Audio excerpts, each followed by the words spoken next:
Talk Radio.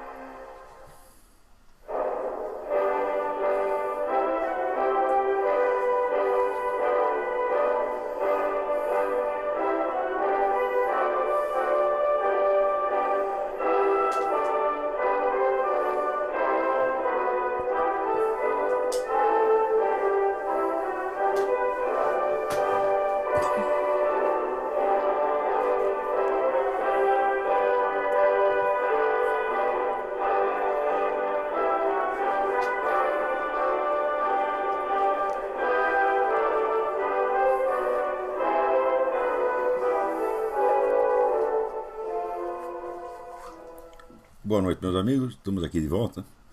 Como sempre, começamos invocando a Santíssima Virgem Maria e o Santo Padre Pio de Pietrelcina, para que rogue a Deus que nenhuma injustiça se cometa nesse programa.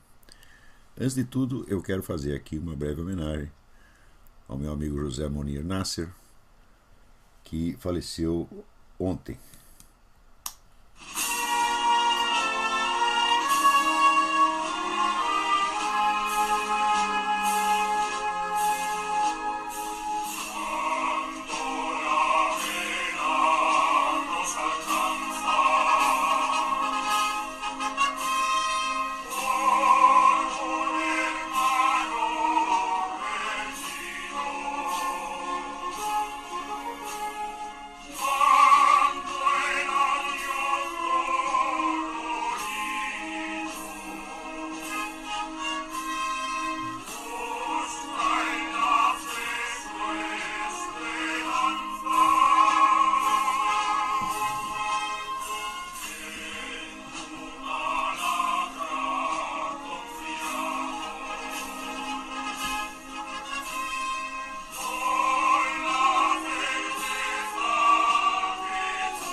Essa é uma antiga canção espanhola, composta por um monge nos anos 30, que foi adotado pelos soldados espanhóis para cantar no sepultamento dos seus companheiros mortos. A letra em espanhol diz: "Quando la pena nos alcanza por un hermano perdido, cuando el adiós dolorido busca en la fe su esperanza, en tu palabra confiamos, con la certeza que tú ya le has devuelto a la vida, ya le has llevado a la luz. Com a certeza de que tu já os devolveste à vida, já o levaste à luz." Raramente eu tive a certeza de que isto aconteceu, tanto quanto tenho no caso do José Monir Nasser, porque ele teve um acidente vascular cerebral, ficou paralisado sem comunicação com o mundo durante 4 anos, e tenho certeza que nesse ínterim ele já subiu aos céus, conversou com Deus, Deus perguntou: "Você quer voltar?" Ele disse: "De jeito nenhum", e ficou por lá mesmo. Então, esperamos que esse nosso grande amigo, uma grande cabeça pensante, que fez um belo trabalho de educação liberal durante muitos anos, um conferencista magnífico, né, sem dúvida uma perda para a vida intelectual no Brasil, mas já está perdido meio, né? Esperamos que ele então repouse na paz eterna, encontre a felicidade eterna. Muito bem. Só para esquentar aqui, eu vou ler para vocês 2 artigos que eu mandei para o Diário do Comércio e não foram publicados ainda, depois vocês podem conferir lá. Os 2 dizem respeito a casos pessoais que aconteceram comigo, mas que evidentemente só têm importância porque são típicos da situação brasileira. Então, o primeiro chama-se Autoridades. Quanto mais tempo fico nos Estados Unidos, mais nítida se torna aos meus olhos uma diferença crucial entre o Brasil de hoje e as nações civilizadas. É a completa ausência no nosso país de qualquer debate científico ou filosófico, pelo menos audível em público, ou mesmo de qualquer consciência entre as classes alfabetizadas, de que esses debates existem em algum lugar do planeta. Só esse fenômeno por si já basta para mostrar que algo aí deu muito errado, que a vida dos brasileiros está indo numa direção francamente regressiva, incompatível com o estado da nossa economia e com a pretensão nacional de representar algum papel significativo no cenário do mundo. Nos Estados Unidos e na Europa, não há ideia, não há doutrina, não há crença estabelecida, por mais oficial e majoritária que seja, que não sofra contestações e desafios o tempo todo, que não se veja obrigada a buscar argumentos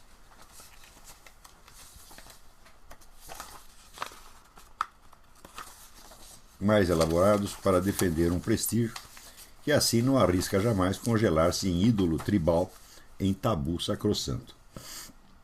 Qualquer professor universitário ou intelectual público que, desafiado, se feche em copas e fuja à discussão sob o pretexto de que suas crenças são lindas demais para rebaixar seu confronto com a ideia adversária, cai imediatamente para o segundo escalão quando não se torna objeto de chacota. Os próprios correligionários do professor Richard Dawkins arrancaram-lhe o couro quando ele, afetando inatingível superioridade olímpica, se esquivou a um debate com o filósofo William Lane Craig. Nem mesmo a classe jornalística, tão burra e presunçosa em Nova York como em toda parte, confunde o consenso escolar, aquele corpo de teorias e crenças que o apoio majoritário consagrou como aptas para ser transmitidas às crianças, com a vida nas altas esferas intelectuais, onde tudo, mesmo o aparentemente óbvio, pode e deve ser desafiado, contestado, forçado a buscar novos e cada vez mais sólidos fundamentos. No Brasil, só existe o consenso escolar. Ele impera sobre as cabeças dos intelectuais com a mesma autoridade indiscutível com que se impõe nas salas de aula aos trêmulos e indefesos corações infantis. Basta você questionar de leve algum item do credo ginasiano e as reações indignadas mostram o escândalo, o horror que você despertou nas almas virgens, jamais tocadas antes, pelas dúvidas que em outros países pululam por toda parte e alimentam discussões sem fim.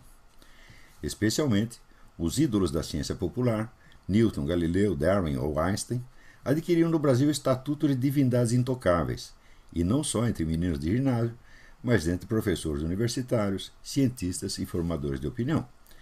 Critique um desses habitantes do Olimpo e o tom das respostas lhe mostrará, por A mais B, que neste país até mesmo banalidades arquisabidas dos historiadores por toda parte são novidades escandalosas e provas incontestáveis de que você é um louco. Quando mencionei, por exemplo, as consequências nefastas que o mecanicismo newtoniano espalhou na cultura europeia, fato que já é de domínio público pelo menos desde o século XIX, só não me xingaram a mãe porque não acreditavam que alguém capaz de atentar contra a memória do autor dos princípios matemáticos da filosofia natural pudesse jamais ter tido mãe. Quando escrevi que o próprio Charles Darwin foi o inventor do design inteligente, hoje tão abominado pelos evolucionistas, coisa que não pode ser ignorada por ninguém que tenha lido algo mais que as orelhas de A Origem das Espécies, fui imediatamente rotulado como fanático religioso indigno de ocupar um espaço na mídia. Quer dizer, eu dou para os caras uma informação que está na Origem das Espécies. Se você leu, a coisa está muito clara, sobretudo nos parágrafos finais. Não tem como escapar. O inventor do design, teoria do design inteligente foi Charles Darwin em pessoa. Você diz isso, as pessoas ficam tão indignadas e começam, você é um fanático religioso. Falo, mas o que tem o cu com as calças? Né? Quer dizer, é uma confusão mental baseada numa ignorância assim, indescritível. Quando expliquei que sem o conhecimento do simbolismo astrológico é impossível compreender direito as concepções cosmológicas de Santo Tomás de Aquino, ou a estética das catedrais góticas, o que é a obviedade das obviedades para quem quer que haja estudado o assunto, passei a ser chamado pejorativamente de astrólogo pelo Sr. Rodrigo Constantino e Jânio Cristaldo, que, como ninguém ignora, são autoridades insignes em história medieval. Né? A distância, em suma, entre o que se discute desse assunto na Europa e nos Estados Unidos e o que se sabe a respeito no Brasil já se ampliou de tal modo que ter algum conhecimento nessas áreas se tornou realmente perigoso. A ignorância completa e radical é a única fonte de credibilidade, o único depósito de premissas onde o opinador pode buscar argumentos com a certeza de que soarão razoáveis ante uma plateia ainda mais ignorante que ele. Tendo violado essa regra, tornei-me o único comentarista brasileiro de mídia ao qual incumbe sempre e sistematicamente o ônus na prova. Isso, inclusive, entre pessoas que se dizem minhas admiradoras. Quer dizer, eu não posso dar um peido que as pessoas pedem. Cadê a fonte? Cadê a fonte? Eu digo, pô, caramba! Então, em primeiro lugar, eu não posso ter nenhuma ideia da minha própria cabeça, eu tenho que ter a fonte de tudo. Né? E segundo, muitas vezes eu não dou, quando se trata de um fato e eu não dou a fonte, é porque é uma coisa de domínio público, qualquer um pode encontrar facilmente. Se fosse uma coisa rara, difícil de encontrar, claro que eu daria a fonte. Com o detalhe de que, quando termino de provar tudo direitinho, os fulanos mudam de assunto e encontram outro motivo qualquer para continuar achando ruim. Às vezes chegam nisso a requintes de imbecilidade jamais alcançados antes no universo. Indignados de que, num artigo, aliás, excelente sobre Otto Maria Carpo, o professor Maurício Tufani citasse de passagem o meu nome, alguns leitores ofereceram a singela sugestão de que eu fosse excluído para sempre de toda a mídia. O autor do artigo, então, com a maior paciência, explicou que no caso isso não era possível, por ter sido eu mesmo o editor de um dos livros de Carpo ali mencionados. Com toda evidência, os remetentes prescindiam de ter lido o livro, para decidir quem podia ou não podia ser citado num comentário a respeito. Era o argumento ad ignorância elevado às alturas de um mandamento divino. Quanto menos você sabe, maior a sua autoridade na matéria. Quer dizer, é incrível, né? Quer dizer, fui eu mesmo o editor, preparador e autor da introdução dos ensaios reunidos do Otto Maria Carpo. Se o cara reclama, não, você não pode citar o Olavo de Carvalho, então é evidente que um exemplar dos ensaios reunidos jamais passou pela mão dele. Então ele não sabe do que é o livro, não sabe a respeito do que é, mas ele já sabe quem pode e não pode ser citado. Quer dizer, isso é o Brasil de hoje, gente. Né?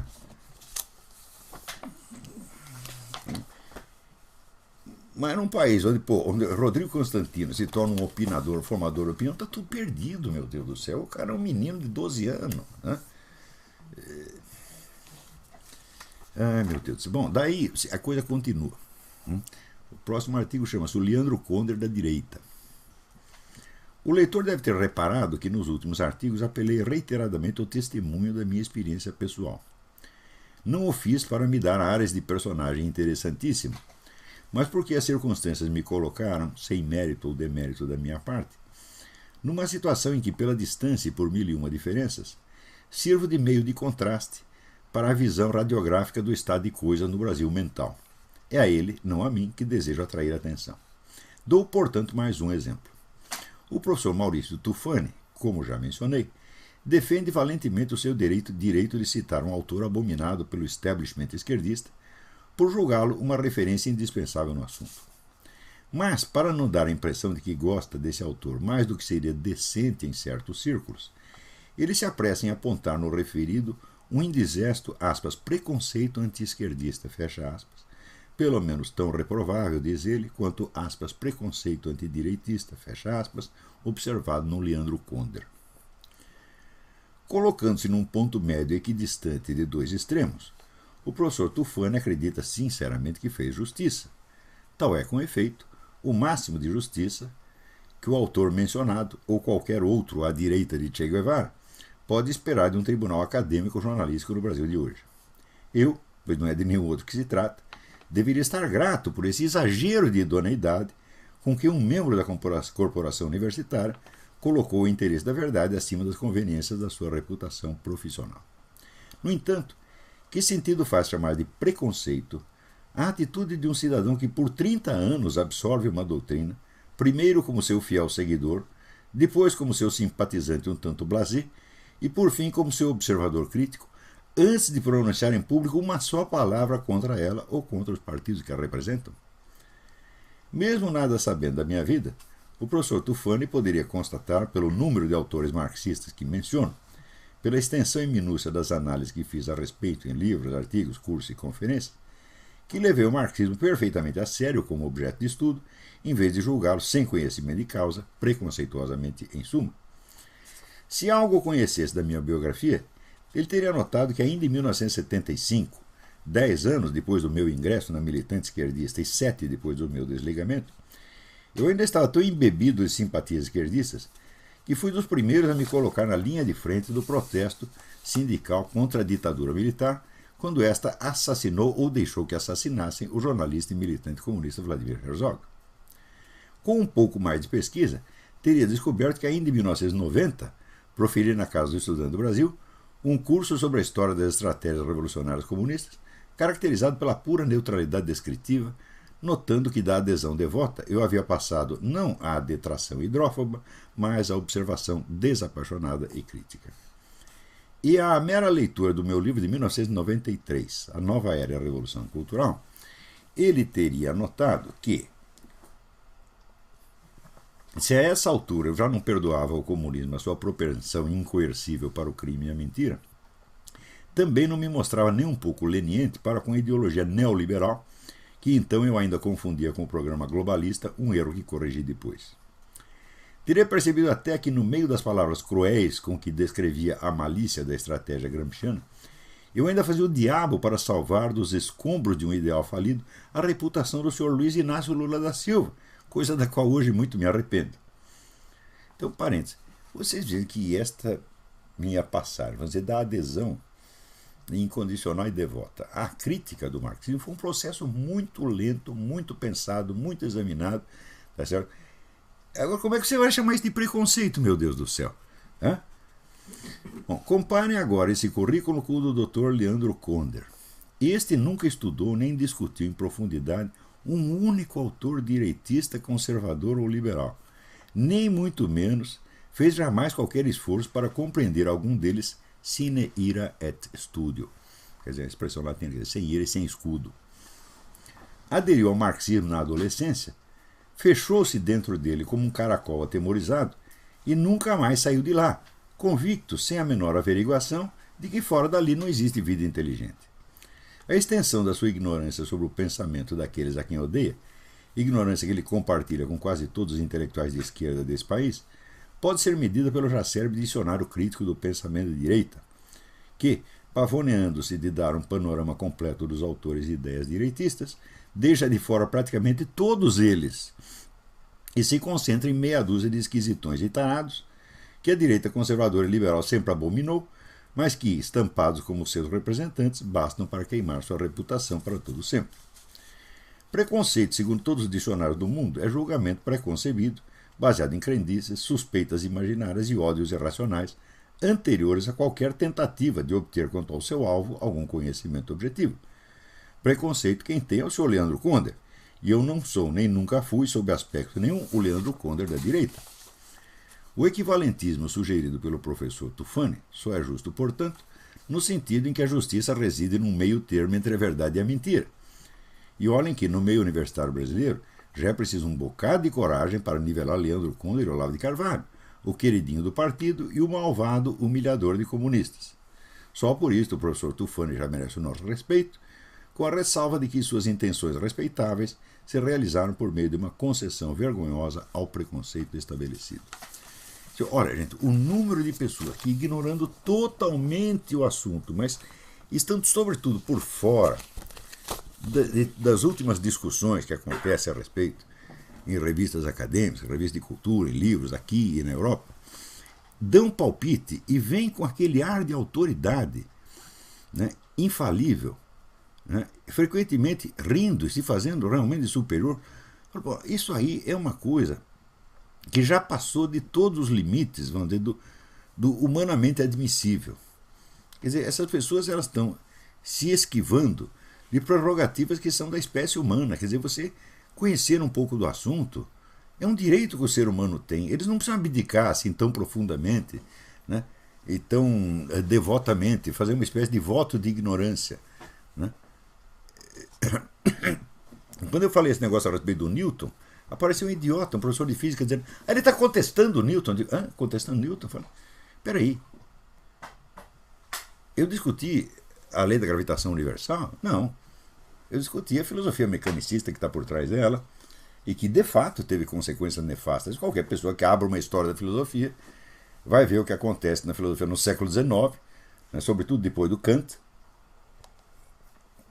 porque o Kant subscreve o mecanicismo newtoniano in totum, ele e Voltaire, e daí segue-se um século de erros desastrosos que hoje já estão até abandonados e que vão culminar naquele materialismo grosso de Ludwig Buchner e Ernest Haeckel. Então isso é uma coisa conhecida de quem estudou. Agora quem não estudou diz, onde já se viu? Ele está discutindo com o Newton, ele está contestando o Newton, ele acha que ele é físico. Depois, quer dizer, uma caricaturação absolutamente infernal, boboca e ginasiana, né? Subginasiana. Do mesmo modo, quando aparece, quer dizer, isso não é só o pessoal da esquerda, não, na direita é a mesma coisa, né? Parece que vem Rodrigo Constantino, Jânio Cristaldo, porra, Jânio Cristaldo que é assim, quem financia o astrólogo? Eles têm uma obsessão de saber quem paga. Uma vez eu estava hospedado no Clube da Aeronáutica do Rio de Janeiro. Foi no dia que o Lula foi lá fazer um discurso para a milicada. Então eu só passei assim na porta, eu estava saindo do hotel, passei na porta do auditório e vi ali 700 milicos puxando o saco do Lula. Falei, né? Tô que nem naquele poema do Garcia Lorca, eu não quero vê-lo. Né? E fui embora, né? E fui pro aeroporto, que é do lado. Né? E daí estou eu lá sentado comendo no restaurante do aeroporto, que aparece meia dúzia de assessor do Lula. E senta na mesa, lá, mas eles estavam de costa para mim, não me viram.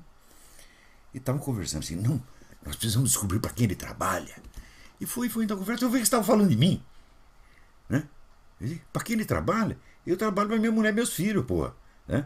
É o que eu sustento, eu sou jornalista profissional, vivo disso, todo mundo sabe. Não é isso? Mas como esse pessoal, eles só conseguem pensar de maneira articulada com um movimento, com uma ONG, com um partido, eles são eminentemente porta-vozes de alguma coisa. Né? Eles não são capazes de imaginar que alguém seja uma coisa diferente. Quer dizer, eles não sabem o que é um intelectual, o que é um estudioso, o que é um homem de estudos. Para eles confundem isso com o propagandista. Aliás, não é só na esquerda que se faz isso. Né? Quando o pessoal liberal começou a afagar Rodrigo Constantino, é por causa disso. Rodrigo Constantino não tem uma ideia, não tem conhecimento de coisa nenhuma, mas ele é apenas um propagandista liberal. Ele fala das ideias liberais. Então, no fundo, esse empresariado, eles querem isso. Eles não querem alguém que pense, que analise, que explique as coisas para eles. Não quer alguém que faça propaganda das ideias que eles já têm. Não é isso? Então, os caras imaginam que eu deva ser a mesma coisa. Então, deve ter algum empresário atrás que assopra as ideias para mim e eu apenas repasso. Se esse empresário existe, desculpe, mas ele é um gênio da filosofia, né? Deve ser um cara que ele conhece não só toda a minha filosofia, mas muito mais do que ela, porque ele assopra a minha filosofia inteira pronta para mim. Uma vez disseram que era o Ronald Levinson, o presidente da faculdade da cidade. Falou, olha, o Dr. Ronald é um homem muito inteligente, mas que ele fosse um gênio da filosofia, ninguém me informou jamais, eu nunca percebi, eu devo ser um cego mesmo. Né? Então é gente que só se move, por interesse partidário e por dinheiro, e acho que os outros também são assim. Quer dizer, onde é que vai acabar esta merda? Esta obsessão de quem paga, quem financia ele. Eu lá vou perguntar quem está financiando o Jânio Cristaldo, porra, ou o Rodrigo Constantino. Eu lá quero saber de onde saiu o dinheiro deles. Né? Eu vejo a merda que sai da cabeça deles e para mim isso é suficiente. Se eles estão ganhando dinheiro para falar essa merda ou não, não é nem da minha conta. E espero até que esteja. Tá certo? Porque o sujeito falar tudo aqui de graça é pior ainda. Né? É isso. Então eu espero que esteja recebendo muito dinheiro, não tenho nada contra isso, eu tenho contra você. É se oferecer para passar essa vergonha de graça, porra. Né? Até o Jânio diz assim, não, ele é astrólogo, mas ele esconde isso aí, porque você sabe que no Brasil, astrólogo não é profissão regulamentada e filósofo também não, então qualquer um pode se dizer. Fala, puta que pariu, tu não sabe bosta nenhuma, Eugênio Cristaldo. A profissão de astrólogo está regulamentada no Brasil desde a década de 70. E como eu não a pratico, eu não posso sair me declarando astrólogo aí. Aí seria usurpação mesmo. Falar, eu não pratico essa.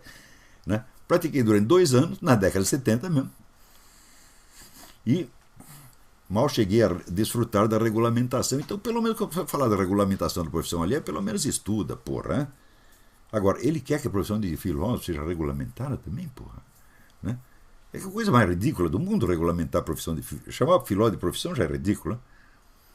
Agora, nem tudo está perdido, porque olha aqui, saiu aqui um artigo no Estadão que eu recomendo que vocês leiam, um artigo do professor Carlos Alberto de Franco, com o título Igreja, uma mega cobertura. Então, ele diz o seguinte: a cobertura do Vaticano é um caso jornalístico que merece análise técnica. Algumas patologias evidentes para quem tem olhos de ver estiveram presentes em certas matérias da imprensa mundial. Engajamento ideológico, escassa especialização e pouco preparo técnico, falta de apuração, reprodução acrítica de declarações não contrastadas com fontes independentes e, sobretudo, a fácil concessão ao jornalismo declaratório. Ele menciona, entre outras coisas, aqui, a enxurrada de matéria sobre abuso sexual na igreja é outro bom exemplo desses desvios. Setores da mídia definiram os abusos como uma expressão claramente equivocada. Pedofilia epidêmica. Alguns disseram até endêmica. Poucos jornais fizeram o que deveriam ter feito, a análise objetiva dos fatos. O exame tecnicamente responsável mostraria, acima de qualquer possibilidade de dúvida, que o número de delitos ocorridos entre os padres é muitíssimo menor entre padres católicos do que entre qualquer outra comunidade do mundo. Tem bastante casos, porque ali tem bastante gente, mas quando você vai ver, aqui, o conhecido sociólogo italiano Massimo Introvini mostrou que num período de várias décadas, apenas 100 sacerdotes foram denunciados e condenados na Itália, enquanto 6.000 professores de educação física sofriam condenação pelo mesmo delito.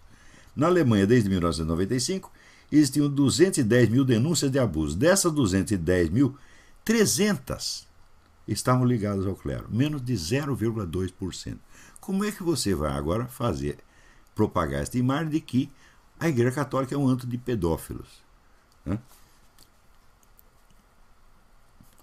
Por que só nos ocupamos das 300 denúncias contra a Igreja? E as outras 209.000?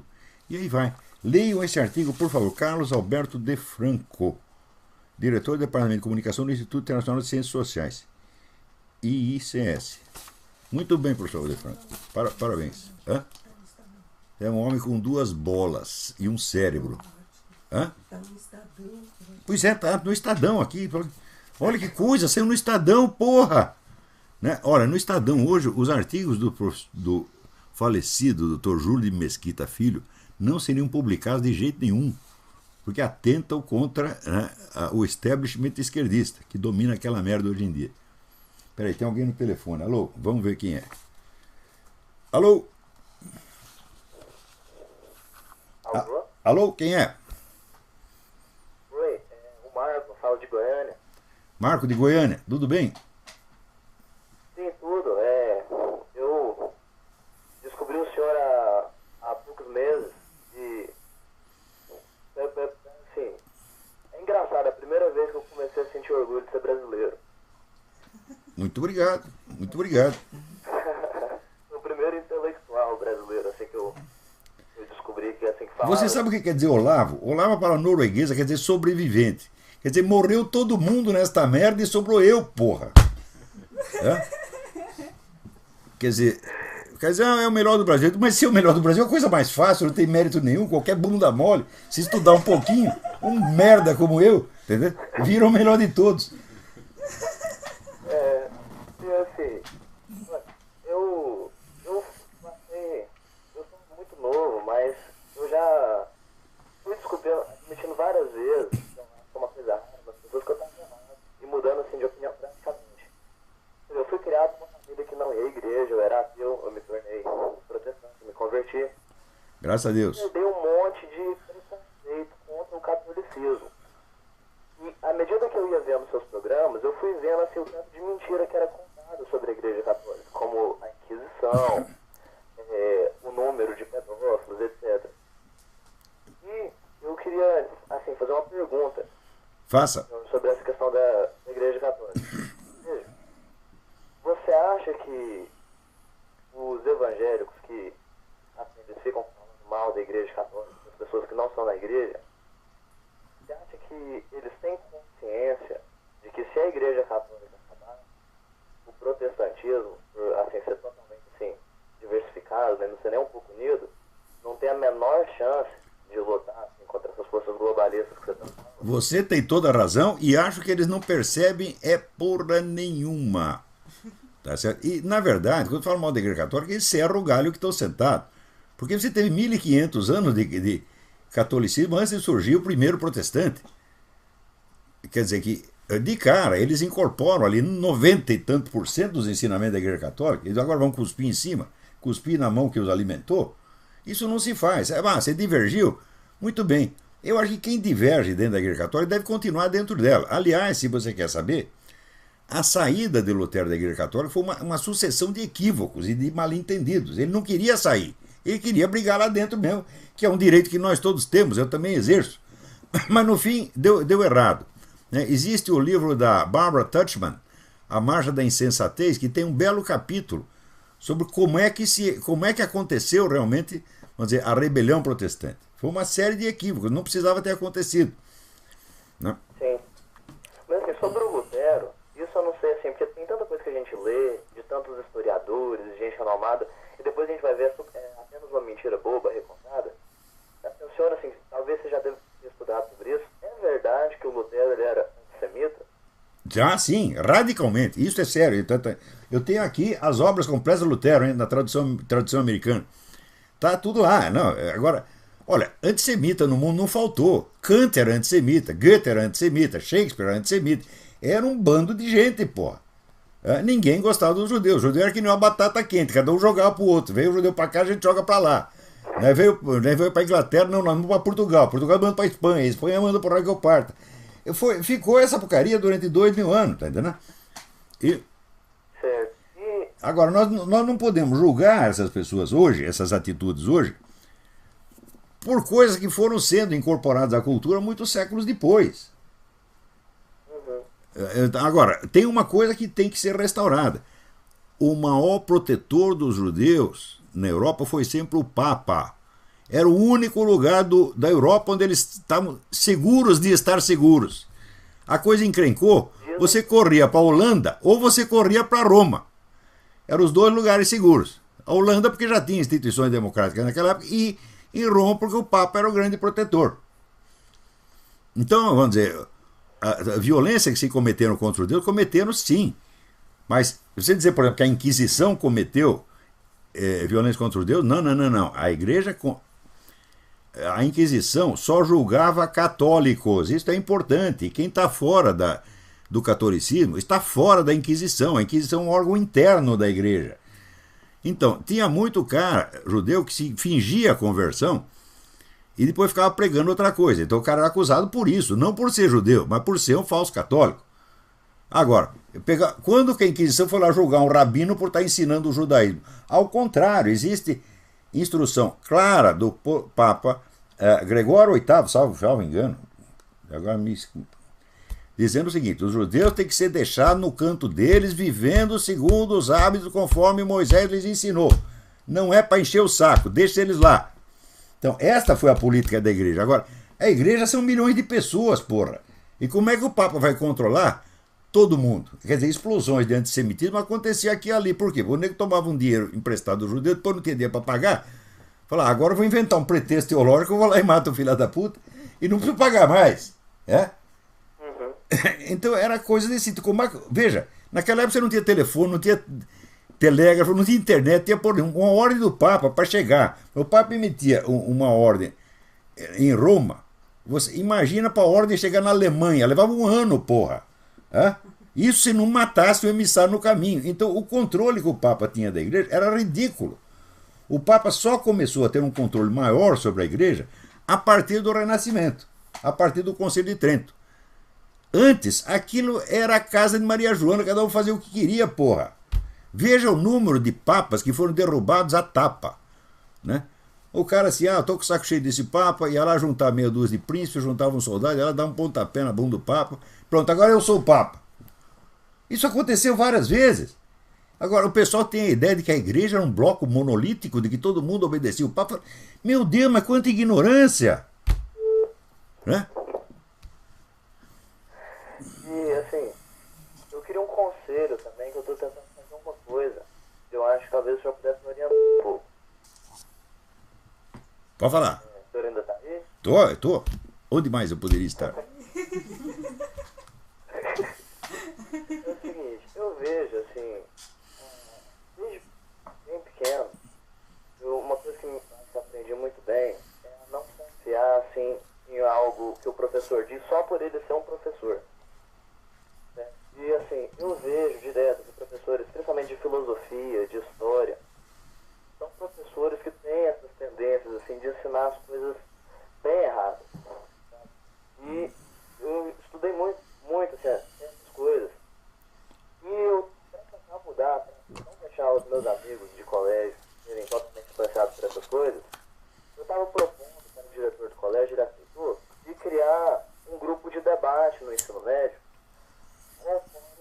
modelo americano. E aí, Muito bem, ótimo, excelente, excelente. aí eu queria saber, porque assim, é óbvio assim, que os primeiros debates não tem que ser um tema bobo, tipo assim, o BBB, será que é uma coisa moral ou imoral? Sabe, uma coisa assim, tem que ser uma coisa de leve, as pessoas irem acostumando. Mas assim, como que você acha que deveria ir avançando os temas, até chegar em um tema mais profundo e importante? O grande problema é que isso aí vai ter que depender inteiramente dos alunos. Porque, como você bem disse, os professores hoje, eles são, vamos dizer, autoritários, eles mandam calar a boca, ameaçam de te expulsar. Por quê? Porque eles não têm capacidade de discutir. Um professor de filosofia tem que ser eminentemente um discutidor. Você está vendo? Eu não faço outra coisa na vida senão ficar discutindo. Às vezes, vamos dizer, a pessoa vem até faz às vezes uma pergunta cretina, uma objeção cretina. Eu com a puta de uma paciência vou lá e explico pro filho da puta tudo direitinho. Tá entendendo? Então o professor tem que ser capaz de lidar com as objeções. Quando o cara não é, ele fica com medo e manda o aluno calar a boca. E que é o que eles estão fazendo hoje. Então isso é tudo um bando de filha da puta, tá entendendo? Agora, os alunos podem estudar um pouquinho e você com 6 meses de estudo você já fica sabendo mais do que esses caras. Pô. Daí você tapa a boca deles. Então agora é sua vez de ficar quieto. Né? O meu irmão tinha um patrão alemão que era muito autoritário, ele punha os empregados em fila e falava assim, agora você fala, agora você fica quieto. Né? Então, você faz que nem o alemão, agora você fica quieto. Né? Tá entendendo? Uma última coisa, eu não estou conseguindo, talvez que eu seja burro, eu seja desatualizado, porque hoje a gente mexe mais no Facebook, né? Passou um pouco esse negócio de e-mail, mas eu não consigo mexer naquele negócio do e-mail do seu site. De mandar e-mail para o senhor. Não, mas não manda pelo site. Né? Não manda pelo site. Você primeiro copia o endereço olavo@olavodecarvalho.org e manda um e-mail direto para mim. Não, sim, mas eu posso mandar simplesmente assim do Hotmail, por exemplo? Pode mandar de onde você quiser. Chega. Manda olavo@olavodecarvalho.org. Sempre chega. Então tá certo. Tá bom? Obrigado pela sua participação. Volte sempre. Ok. E obrigado pelas palavras gentis. Com Deus. Você também. Então, gente, olha, o grande acontecimento dessa semana não teve nenhuma repercussão na mídia. Foi o seguinte. A Orly Tates e o Mike Zulo, que é o investigador-chefe lá do xerife Arpaio, foram no CIPAC, né, que é a Conferência Política Conservadora Anual, e entregaram para todo mundo um dossiê com as provas da falsidade dos documentos do Obama. Muitos caras não sabiam, outros fizeram de conta que não sabiam, alguns, assim, caiu o queixo. Um cara que eles pegaram foi o Edwin Meese, que foi aqui o procurador-geral, ministro da Justiça, um homem assim, é um monumento da história americana. O cara viu tudo com muita atenção, disse que vai estudar o caso. O Mike Zulo obteve promessas formais de deputados e senadores de que vão investigar o caso e botar isso para diante, de modo que, mesmo a mídia não falando, não dá mais para esconder. Houve até um episódio muito chato que o pessoal tinha lá um painel com pessoas, aliás, respeitáveis, Pamela Geller, Frank Gaffney, que eu conheço, acho um homem honestíssimo, Frank Gaffney, e o painel era sobre a necessidade de fazer o background check, a investigação de antecedentes dos imigrantes, que é uma coisa óbvia. E daí a Orly Tates levanta e diz, olha, mas o primeiro background check que tem que fazer é o do Barack Obama, porque aqui o Social Security dele é falso, o alistamento militar é falso, e o cara cometeu um crime de alta traição, isso tem que ser investigado. Daí a Pamela Guerra diz, não, essa pergunta é inapropriada, porque não é disso que nós estamos falando, e tentaram tapar a boca da mulher. Resultado, na parte da Pamela Guerra, saíram milhares de gente xingando ela, falando, você não pode fazer isso, você não pode tapar a boca da mulher, ela tem o direito de falar, e a coisa é importante. De modo que se a Pamela Guerra não começar a levar esse assunto a sério, ninguém vai levá-la a sério mais. E todo o bom trabalho que ela já fez, a negócio a respeito de terrorismo, vai para as picas. Né? O Frank Gaffney não falou nada, ficou quieto lá, mas eu não sei ainda qual é a atitude dele. E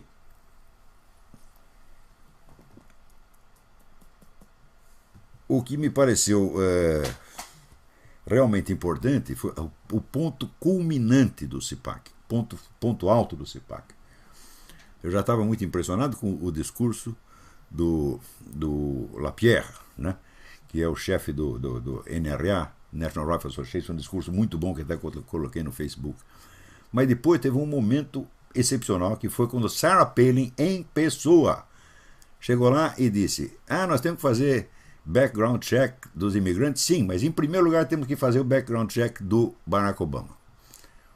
O auditório quase caiu, o pessoal gritava de entusiasmo, palma, etc, etc. Este foi o ponto chave. E isso prova o seguinte, que a Orly Tate e o Mike Zullo estavam lá fazendo a coisa certa.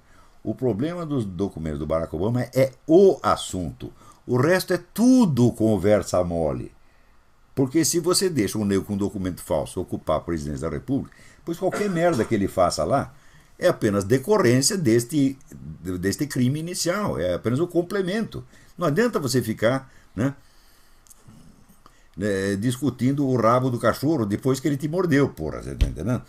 Então a mordida inicial é o que interessa. Então, veja, agora, eu acho o seguinte, tem muita gente que rejeita pensar no assunto, não é nem por desonestidade, é porque o pepino é grande demais. Né? Se os caras aceitam, nós vamos investigar. Então, primeiro, não pode fazer impeachment do Barack Obama porque ele não é presidente. Se a identidade dele é falsa, ele não pode ser reconhecido como presidente. Então, significa o seguinte, todos os atos do governo dele têm que ser todos revogados, anulados automaticamente. Você imagina o tamanho da dificuldade que tem para fazer isso? Os caras só de pensar, isso é que nem o Macunaíma. Ih, me dá uma preguiça. Entendeu? Então, os caras falam, se eu vou ter trabalho o resto da minha vida com essa porcaria, entendeu? Então é melhor deixar assim, é melhor vencer ele na eleição e esquecer. Né? Então, em segundo lugar, você precisa ver que o Barack Obama, ele colocou os agentes dele em tudo quanto é lugar. Não são, veja, o poder que o Barack Obama tem sobre as pessoas não é só porque ele tem gente de muito dinheiro dando respaldo a ele, como George Soros, Rockefeller, etc. Não é só por isso. Esta é a parte menor. O principal do poder dele é a rede de pequenos colaboradores infiltrados em tudo quanto é lugar. Eu já dei aqui exemplo, por experiência própria, eu digo isso, porque eu já vi isso acontecer. Você tem uma delegacia de polícia, para você corromper a delegacia inteira, quantos funcionários você precisa comprar? Você compra um escrivão. Pronto, some tudo quanto é documento, que não interessa, acabou. Aquela delegacia nunca mais funciona na vida. E o Barack Obama está cheio dessa gente. Por exemplo, o pessoal da Comissão de Justiça do Congresso, né, a Orly Tate foi lá e registrou os documentos para entregar para eles. Os caras nunca receberam o documento. No caminho, no corredor, o office boy obamista jogou no lixo, porra. Este é o segredo do poder do Barack Obama. Não é a grandeza do esquema. O esquema é grande, sim, mas ele não é tão grande. Né? O Barack Obama não tem tanto poder quanto as pessoas imaginam, mas ele tem meio, vamos dizer, de corroer e de paralisar toda a máquina investigativa. E isso ele está fazendo com uma eficiência absolutamente notável. Agora, o resto das atitudes dele na presidência confirmam, para além de toda dúvida razoável, o cara trabalha para os inimigos dos Estados Unidos. Você vê aqui, quando há ameaça de uma guerra com a Coreia do Norte e outra com o Irã, quer dizer, duas guerras ao mesmo tempo, o que o cara está fazendo? Está cortando o orçamento das Forças Armadas, boicotando Forças Armadas, tudo quanto é jeito, e armando o Homeland Security contra a população civil americana. Quer dizer, com quem que ele está em guerra, afinal de contas? Né? Quer dizer, só isso, evidentemente, já configura alta traição. É aquele caso de Benghazi, onde eles estavam dando armas para pessoas que todo mundo sabe que pertence, vamos dizer, à fraternidade islâmica. Pior ainda, agora botou na CIA, para chefiar a CIA, um cara que é muçulmano, que é o John Brennan, porra. E que tem ligações de compromisso e amizade lá com tudo quanto é país islâmico. Então, evidentemente, você está em guerra com os islâmicos, muito bem, você põe um deles na CIA. Fala, mas isso aí é uma maravilha. Quer dizer que não tem um arquivo na CIA que não vai parar na mão do Ahmadinejad, do Raquel Parta. O cara vai entregar tudo, porra. Aliás, o antecessor dele, o Panetta tem um escritório de advocacia cujo cliente era o quê? O governo da China. Quer dizer, você pega o advogado concorrente e põe no alto cargo. Agora, para secretário do Trabalho, também estão botando um cara que é ligado à fraternidade islâmica. Né? A coisa chegou a tal ponto, você vê que no Egito, né, o pessoal está acusando, o pessoal que está sendo oprimido pelo governo do Mussi, né? Que foi posto lá pelo Barack Obama, dizendo que ia fazer democracia. A primeira coisa que ele fez foi baixar a Sharia, depois voltou um pouco atrás, mas continua sendo uma ditadura. Então, os que eram combatentes pela liberdade agora estão combatendo o Mussi, evidentemente. Eles acusam o John Kerry de ser não um colaborador, não um amigo, mas um membro da fraternidade islâmica. Isso no Egito. Você vê a que ponto que as coisas chegaram. Então é lógico que ele está trabalhando para o inimigo. O que ele está fazendo na economia nem se fala, né? Que ele, vamos dizer, aumentou a dívida pública americana a um ponto assim astronômico, né? E todas essas medidas que ele está tomando para aumentar o seu poder, esse negócio de dar a si mesmo o poder, o direito de mandar prender ou matar qualquer pessoa em qualquer lugar do mundo, conforme ele dê na telha, sem queixa formal, sem processo e sem precisar notificar. Outro dia Nancy Pelosi disse isso. Isso pode ser usado sem notificar ninguém. E o caso dos drones, quer dizer, esses aviões teleguiados, os aviões teleguiados, eles podem identificar na rua quem tem uma arma no bolso. Quer dizer, o cara está lá com uma arma guardada, já passa o teleguiado, já avisa a polícia vai já prende o cara, porra. E a Nancy Pelosi disse que isso também pode ser feito sem notificar ninguém. Então o governo pode fazer qualquer merda, pode pôr no cu de quem ele quiser e não precisa nem avisar. Quer dizer, o sujeito some. O cidadão está andando na rua, né, com, sei lá, uma bereta calibre 22 no bolso. E foram lá, descobriram que ele não tinha licença, pronto. O cara desaparece, porra. Agora, a coisa que está chegando a um ponto... Hoje eu li, o neguinho foi processado porque estava criando galinha no quintal, porra. Você precisa de uma licença, precisa mais isso, mais aquilo. É uma burocracia infernal. Pra você. O cara tinha, o quê? 22 galinhas, porra, que qualquer caipira tem. Se tivesse 2.000 galinhas, o cara fez uma granja no centro da cidade. Fala, bom, então aí tem um problema de zoneamento, não dá, né? Mas 22 galinhas, porra, né? Eu até estava pensando em criar uns peixes aqui, já estou com medo dos peixes, porra.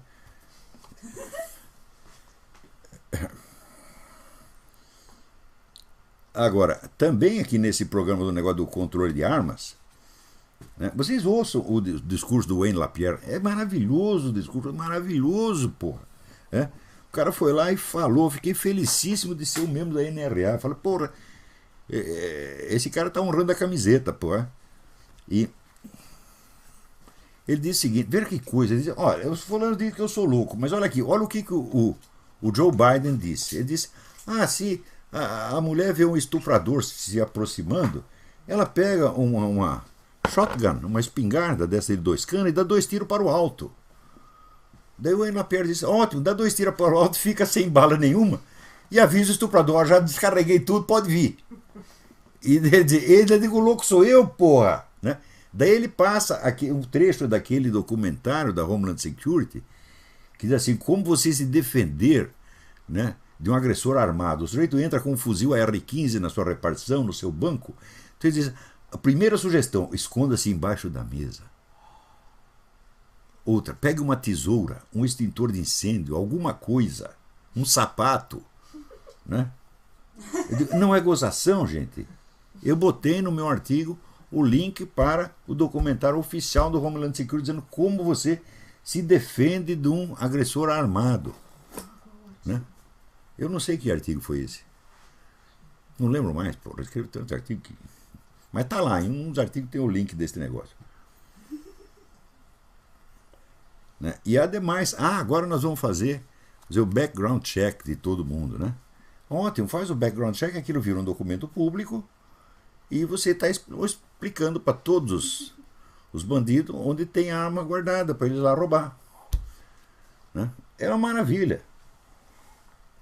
Então é claro que isso é uma política, isso não é a política errada, é a política certa. Porque o objetivo deles é exatamente criar a situação como no Brasil.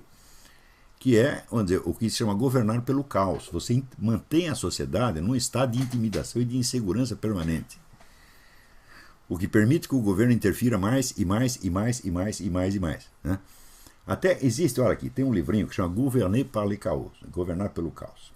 É um livro anônimo que foi escrito pelo pessoal do grupo Tarnac. Tarnac é uns caras que em 2008 foram acusados de fazer uma operação terrorista para paralisar a rede ferroviária da França. E foram presos E lá se descobriu um documento, que agora foi publicado com esse título, Governar pelo Caos, numa versão um pouco mais completa, em que eles analisam as estruturas de poder no mundo moderno. E a análise, embora seja um grupo de extrema esquerda, a análise está corretíssima. Todos os mecanismos que eles dizem lá, todos existem. Só que é o seguinte, o Pascal Bernardin já tinha falado disso em 1990. Eles não acrescentam nada no Pascal Bernardin, que tem o livro aí do Maquiavel Pedagogo e o Império Ecológico. Né? Eles não acrescentam nada, eles fazem de conta que a ideia é deles. Né? E o incrível é o seguinte, é que eles descrevem os mecanismos corretamente, mas eles atribuem tudo a um técnico chamado o capitalismo. Eles não dizem os nomes dos grupos e dos agentes. Quando você vai ver, são os grupos e agentes que estão dando todo o apoio a grupos como este. Tanto que o pessoal do Tarnac foi preso, no dia seguinte você tinha manifestações a favor dele no mundo inteiro. Quer dizer, é a rede das ONGs. Isso é que trabalha para quem? Para George Soros, para Rockefeller, etc, etc, etc. Né? Mas a análise em si está certa. Eles só escondem a autoria daquilo que eles estão dizendo. Um ponto importante, que aliás eu comentei até na minha aula, é o seguinte. As pessoas me escrevem dizendo, nossos filhos estão sofrendo doutrinação nas escolas.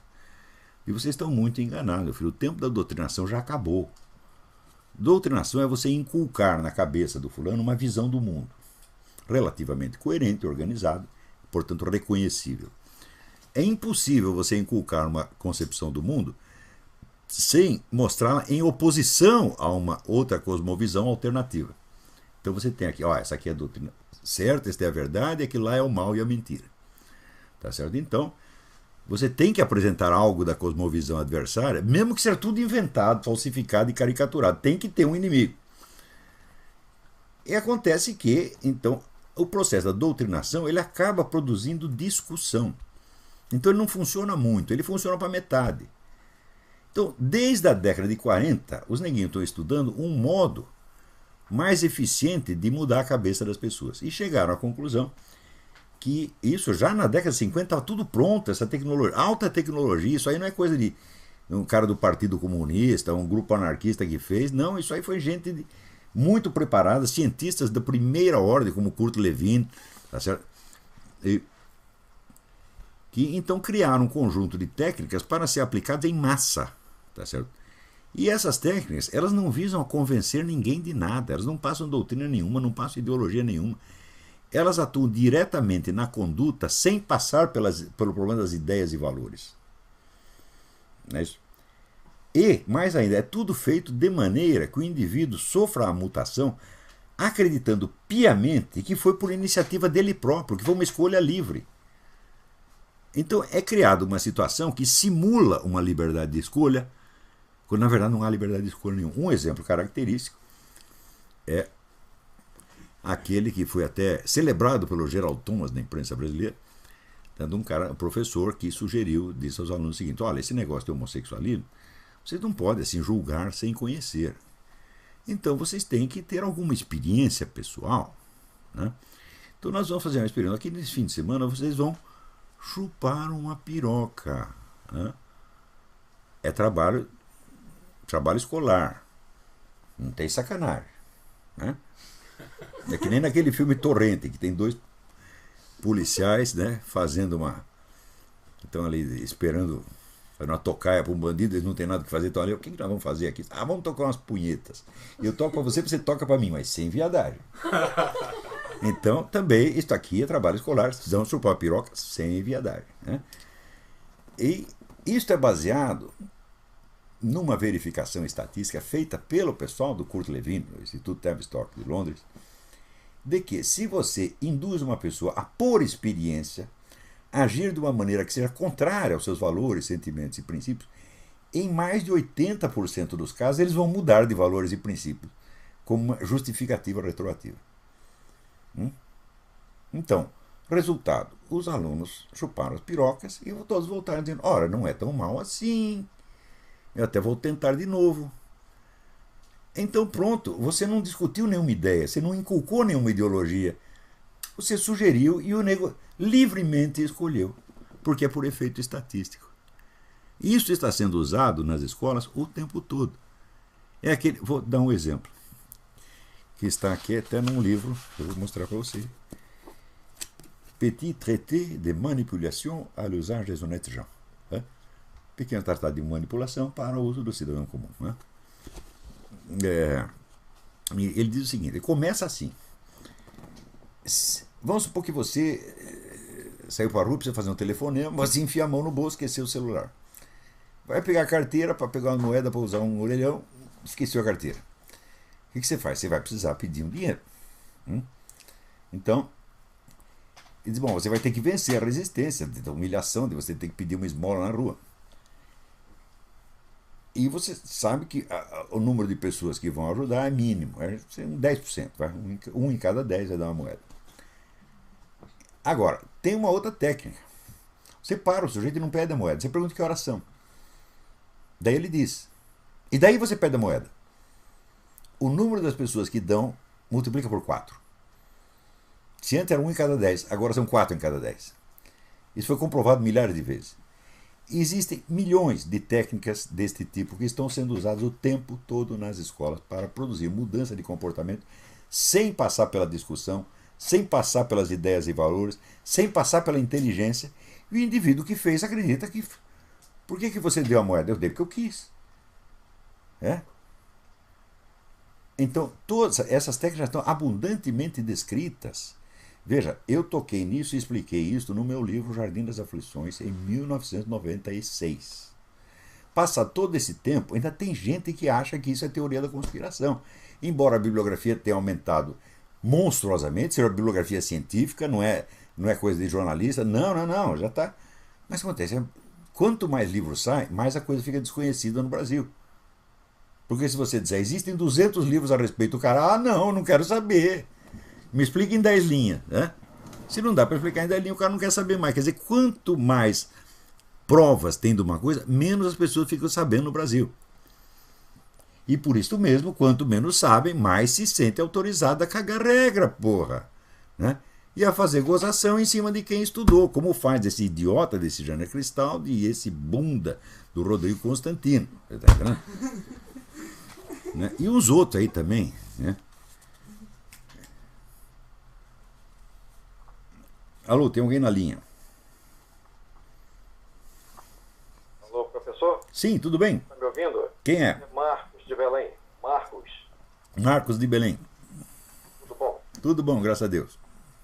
Professor, eu queria fazer um comentário e também pedir uma observação sua, um comentário seu, sobre essa situação que está ocorrendo em torno da eleição do Marcos Feliciano para a presidência da Comissão de Direitos Humanos, né, na Câmara, e a total incapacidade de haver uma reação conservadora, uma reação cristã contra toda essa situação. Eu me lembrei, o senhor estava agora comentando a respeito do poder obamista. Né?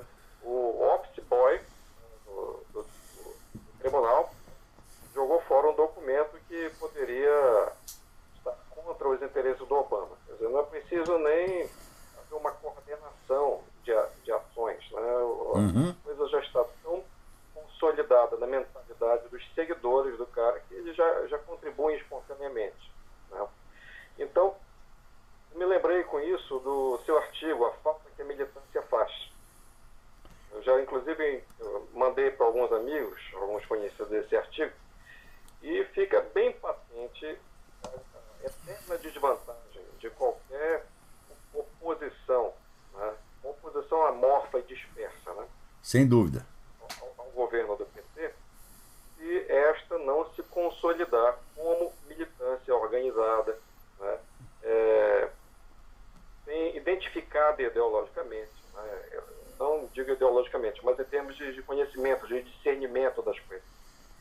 Então, ao mesmo tempo que o Marcos Feliciano está sendo bombardeado, a forja enfurecida, né, investe contra ele de todos os lados, né, e está havendo uma reação completamente... Não, quer dizer, não está havendo reação. Né, está havendo uma apatia total de todas as igrejas. Né. O Silas Malafaia aparece dando um apoio, mas ao mesmo tempo ele diz, eu não voto em partido, eu voto em ele continua sendo o típico eleitor brasileiro, vota em pessoas.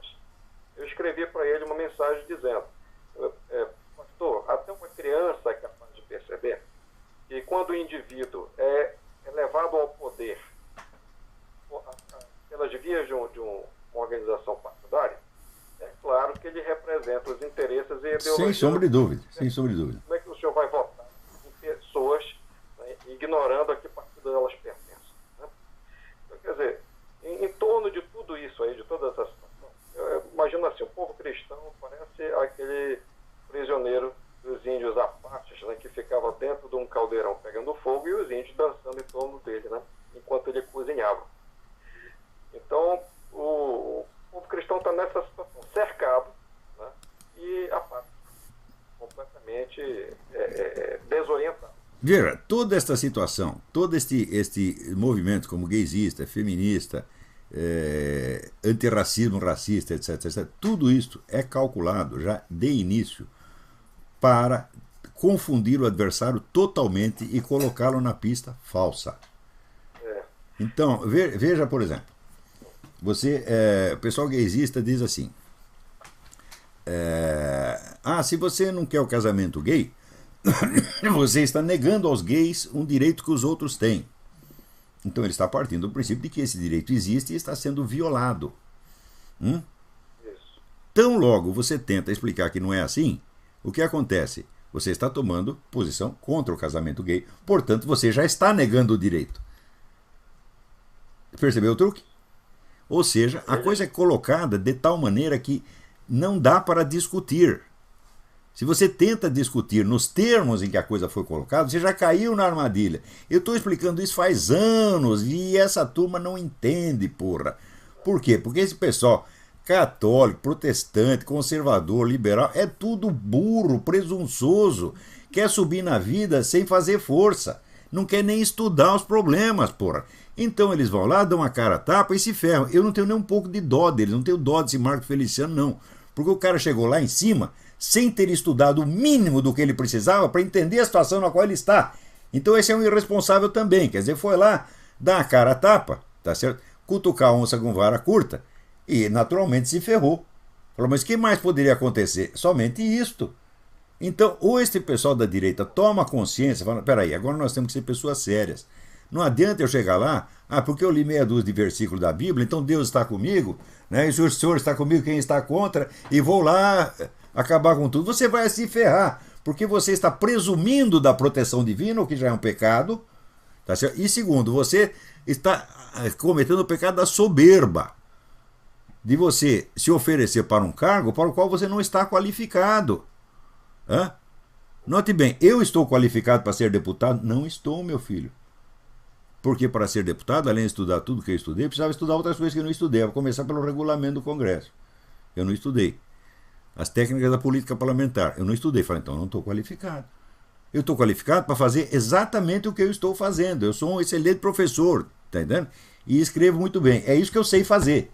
Não sei fazer mais nada. O cara diz, vamos lançar você para presidente da República. Eu digo, mas nem para presidente do Esporte Clube Corinthians Paulista. Tu tá doido, porra.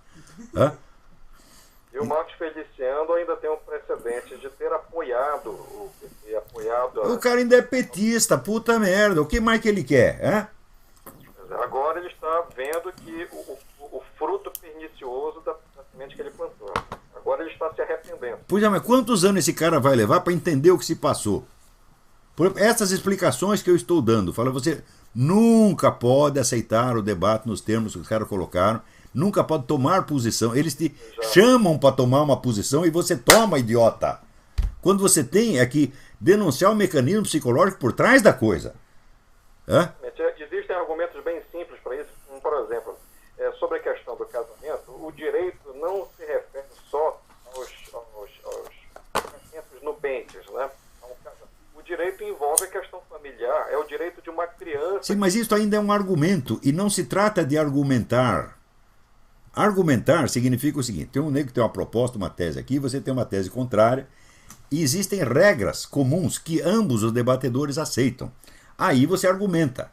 No caso de ser um ardil psicológico, não se argumenta. Denuncia-se o ardil e não se entra na matéria da discussão.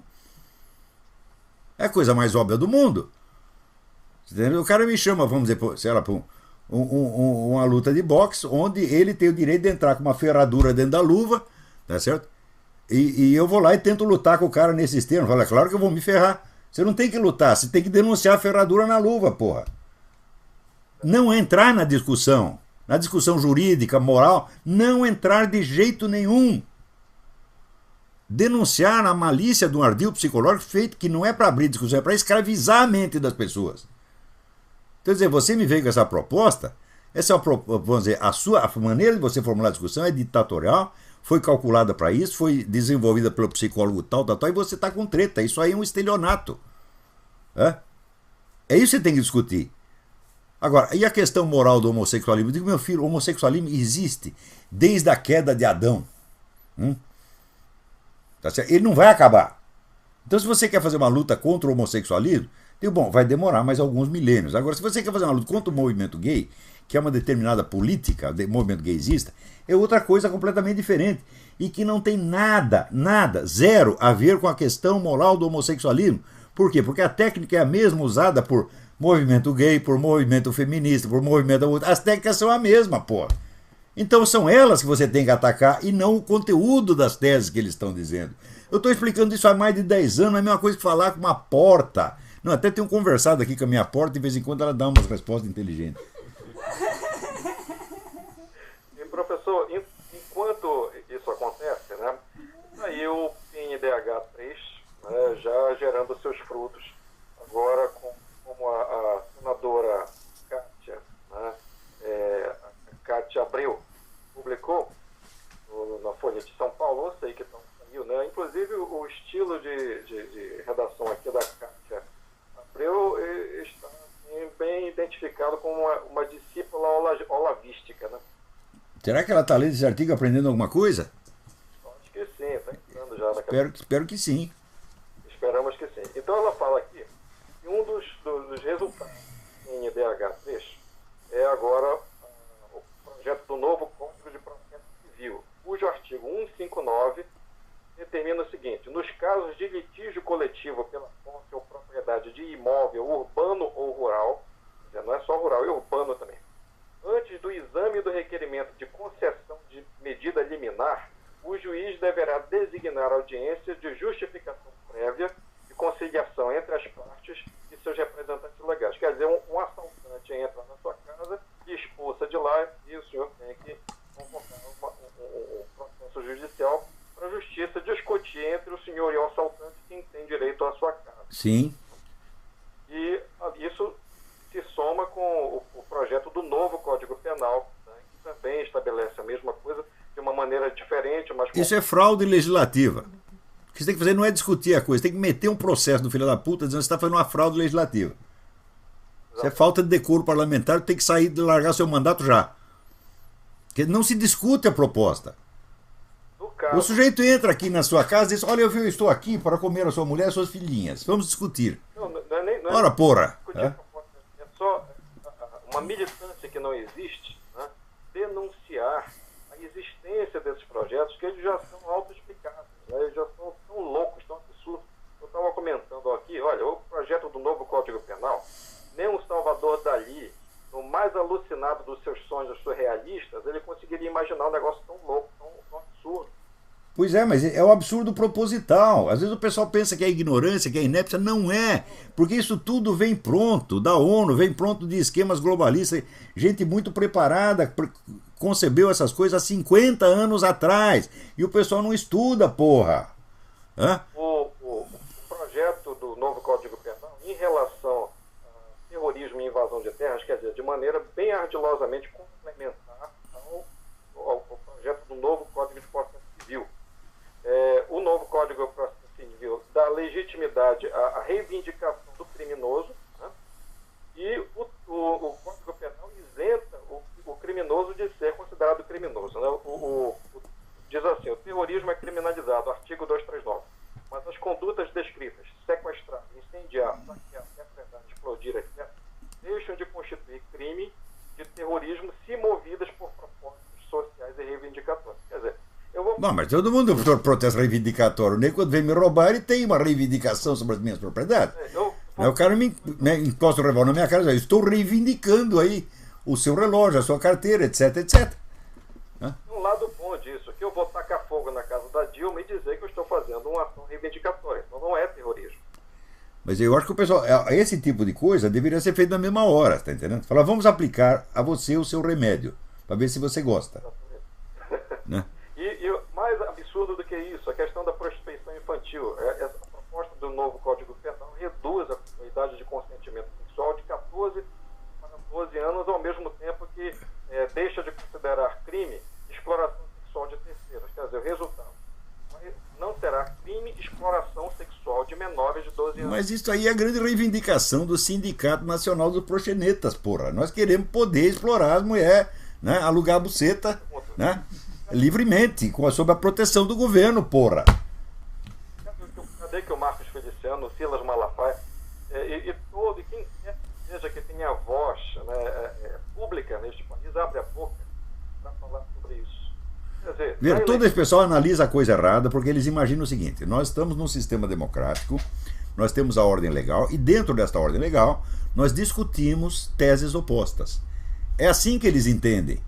Quando essa ordem legal não existe mais, meu Deus do céu. O Brasil já está em outro regime. Ainda não caiu a ficha. Não caiu a ficha. Né? Que é uma coisa que eu já também estou dizendo há 10 anos. Que fala que é claro que o PT vai fazer isso porque ele existe para fazer isso. Como é que eu sei? Eu sei porque eu li os documentos do PT e eles dizem que vão fazer isso e estão fazendo, pô. Não é adivinhação minha. Né? Agora, até hoje, você pega os caras, mostra as atas do Foro de São Paulo. Os caras dizem, não pode ser. Eu digo, como não pode ser se já foi, porra?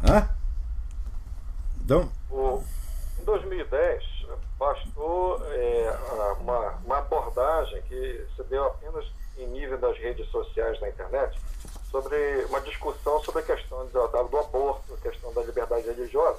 Isso estremeceu a campanha do PT e a Dilma foi para o segundo turno. Quer dizer, já estão vindo à tona coisas muitíssimo mais graves e ninguém está nesse assunto. Entendeu? E para completar, professor, para concluir, eu queria que o senhor desse assim, uma palavra. O que é que falta para a militância, as pessoas que têm vontade, que têm ideia, que já têm algum conhecimento? Olha, você lê lá no Sun Tzu, qual é a regra número 1? Você tem que conhecer o seu adversário melhor do que ele conhece você e melhor do que ele conhece a si mesmo. Então, está faltando alguns anos de dedicação séria, de estudo, e está faltando as pessoas não se meterem em cargos para os quais elas não estão preparadas.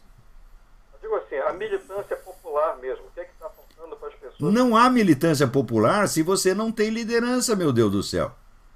Não adianta querer fazer a militância popular. A pergunta, não existe ação sem o agente. Quem vai formar a militância popular? Não temos esses agentes. Então, tem que formar primeiro esses agentes. Note bem que é um problema, este problema que eu estou falando já está infinitamente acima do meu alcance. Eu estou em condição de preparar uma militância? Não estou, meu filho. O que eu estou preparando é uma nova geração de intelectuais para sanear a cultura brasileira. A formação de militância é outro problema que ultrapassa a minha pretensão e a minha capacidade.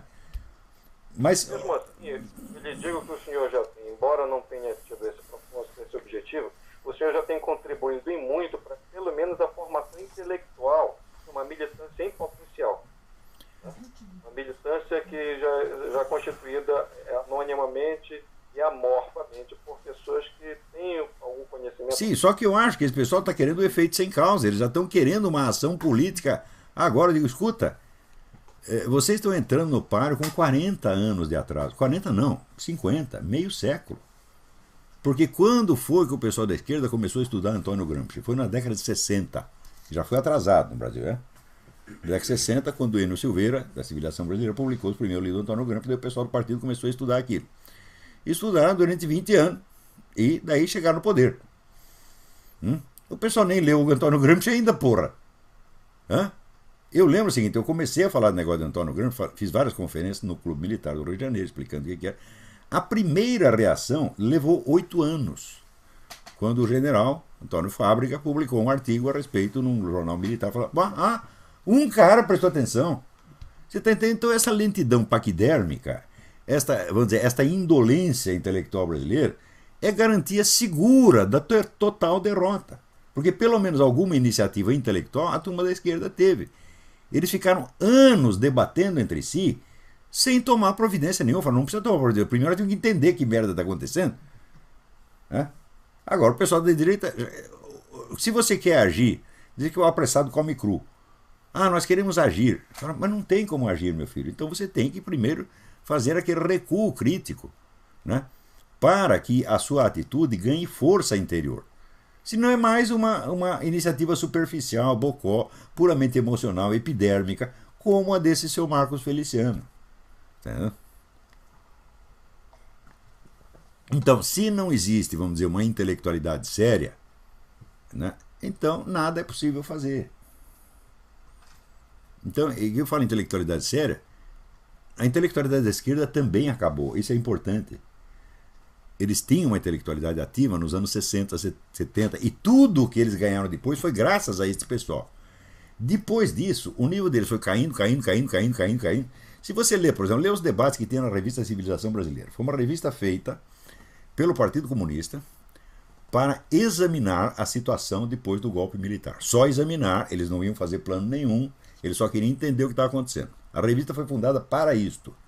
Você veja o nível dos debates que tinha nesta revista, que não era nem documento interno, era uma coisa que ia para o público. Né?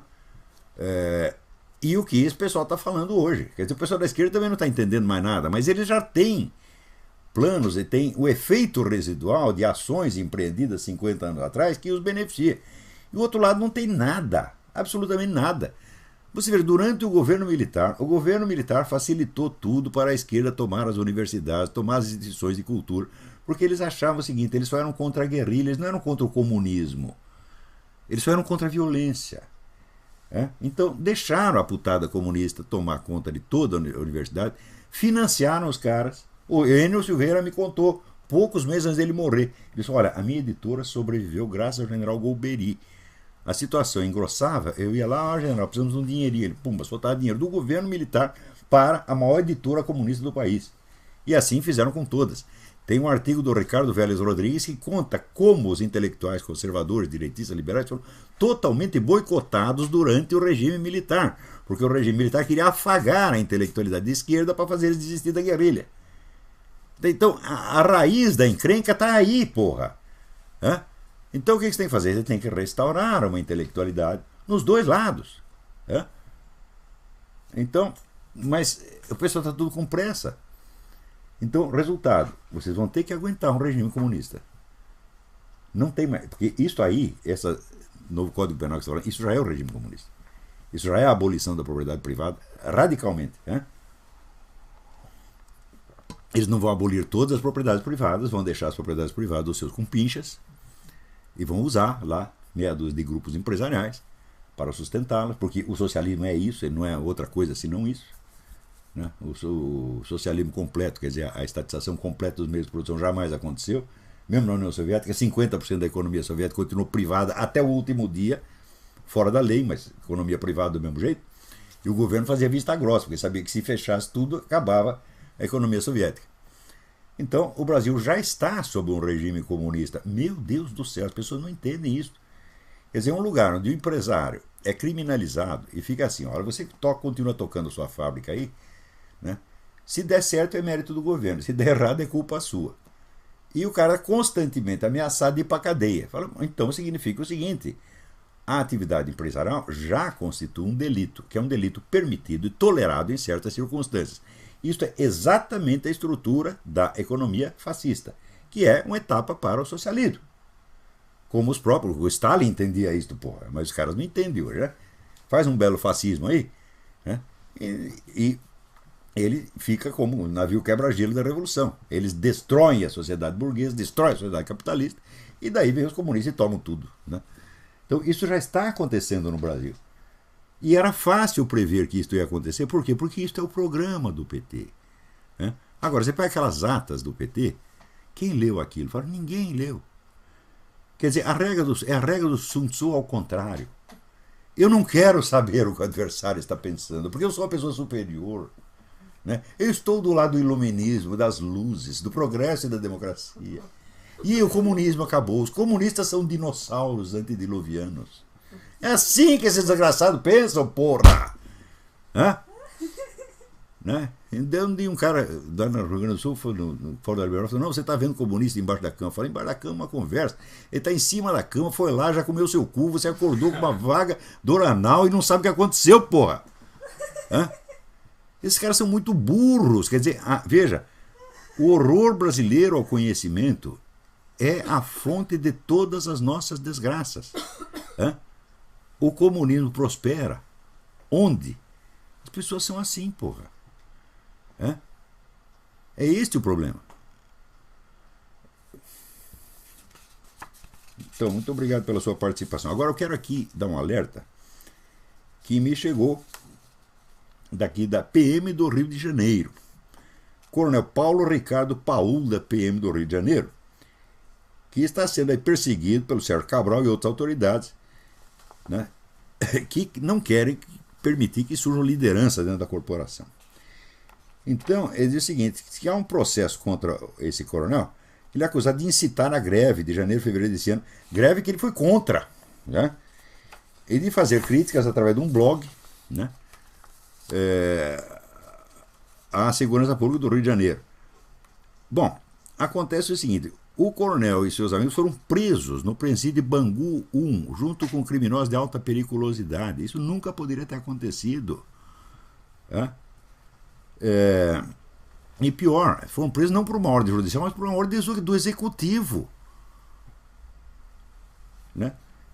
E ficaram lá incomunicáveis por 3 dias sem poder ver nem advogado. Então, como é? Né? O que está acontecendo aí no Rio de Janeiro? O advogado dele diz o seguinte: olha, o coronel é o primeiro preso político após a abertura política. Eu não sei.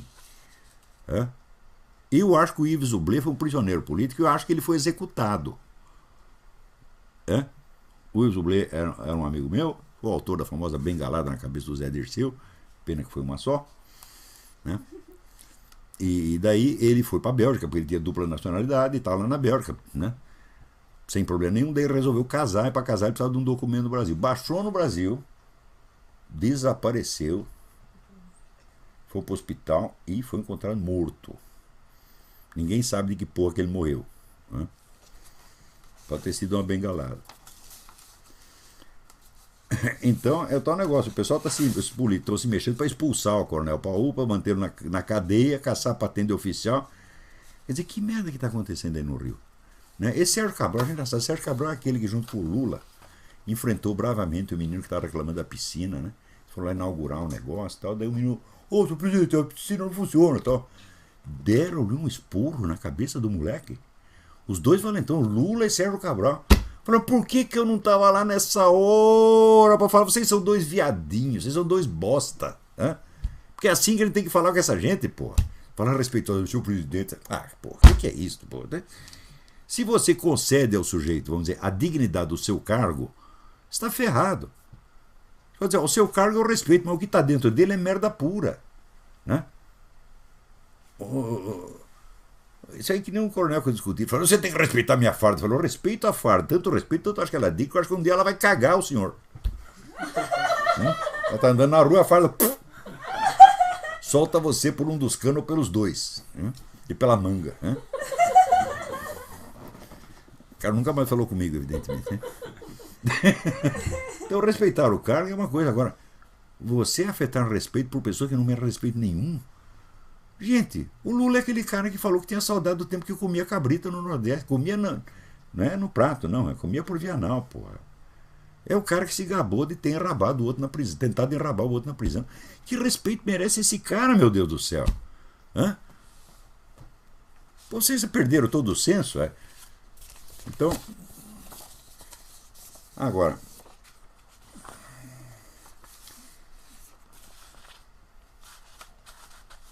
vocês deviam acompanhar melhor as coisas que acontecem nos Estados Unidos. Por quê? O que acontece aqui é que vai determinar o que acontece aí. Tudo o que aconteceu no Brasil foi por causa da ascensão brutal das esquerdas nos Estados Unidos. Agora, o brasileiro é tão burro que ele acha que não existe esquerda nos Estados Unidos, quando, na verdade, eles são apenas office boys da esquerda americana. Né? Então, aqui, esse negócio de você fichar pessoas, tratar como criminoso, agora é o pessoal do homeschooling. A turma do homeschooling, quando era perseguido no mundo, vinha para os Estados Unidos. Agora aqui não, já começaram a fichar os homeschoolers. E o Homeland Security já pôs lá na lista que é considerado virtual terrorista, ameaça terrorista. Por exemplo, se você está estocando comida, né? Você leu a Bíblia, acha que vai acabar o mundo e começa a estocar comida para o fim do mundo, isso me pareceu uma coisa um pouco paradoxal, né? Depois de acabar o mundo, como é que nós vamos comer? Né? Acho que a comida faz parte do mundo, e nós também. Né? Mas tem os caras que estocam comida esperando o fim do mundo. Então, esses são se considerados virtualmente terroristas. Mas esse cara não faz mal a uma mosca, porra. O cara está estocando comida para o fim do mundo, já prova que é um brocoió incapaz de fazer mal para quem quer que seja. Né? Agora, olha aqui, que coisa importante. Né?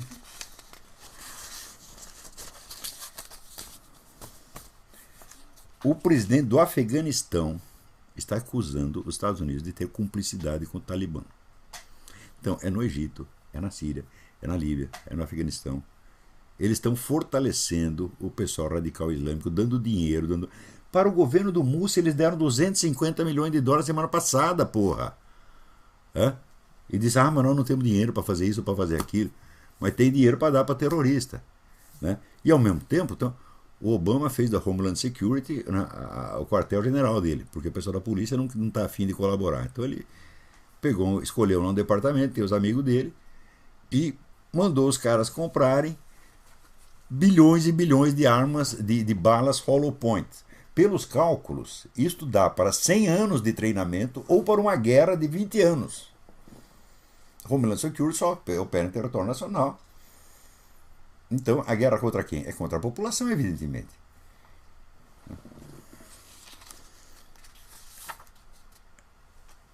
Agora, esse negócio desse... O pessoal fica perguntando do Papa também, né? Por que eu tenho que ter alguma opinião sobre o Papa, porra? Então, o negócio é o seguinte. Se você é protestante ou é judeu, então sua opinião não interessa.